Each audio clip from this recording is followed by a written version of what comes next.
गंजाम जिला भजनक स्थित दिव्य जीवन संघ शाखा प्रतिष्ठार 75 वर्ष पूर्ति अवसर 3 दिनिया अमृत महोत्सव आयोजित हो स्थानीय टाउन हॉल ठारे आयोजित कार्यक्रम में प्रथम दिन में बहु साधु सतों समेत भंजनगर विधायक प्रद्युम्न कुमार नायक और नगरपाल गोपबंधु महापात्र अतिथि भाव जोग देते।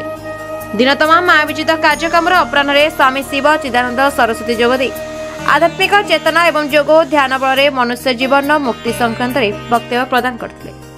ଏହି ମହୋତ୍ସବରେ ସ୍ଥାନୀୟ ଅଞ୍ଚଳ ବହୁ ବୁଦ୍ଧିଜୀବୀ ଆଧ୍ୟାତ୍ମିକ ପ୍ରେମୀ ପୁରୁଷ ମହିଳା ଏବଂ ଦିବ୍ୟ ଜୀବନ ସଂଘର ସଦସ୍ୟ ପ୍ରମୁଖ ଯୋଗ ଦେଇଥିଲେ। ଦିବ୍ୟ ଜୀବନ ସଂଘ ପ୍ରଥମ ଶାଖା ଓଡ଼ିଶାରେ ଆରମ୍ଭ ହୋଇଛି ଏଇ ଭଞ୍ଜନଗରରୁ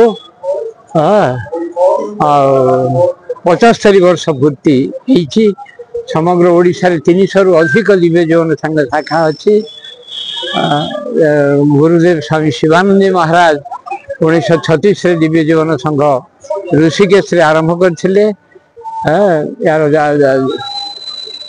अज्ञानता ही दुखर कारण, तेणु dissemination of spiritual knowledge is the aim of the divine life society. आध्यात्मिक ज्ञान प्रचार प्रसार हेले मनीष जानव जे से नाशवान शरीर नुहे, चंचल मन नुहे, से हूँ अमर आत्मा।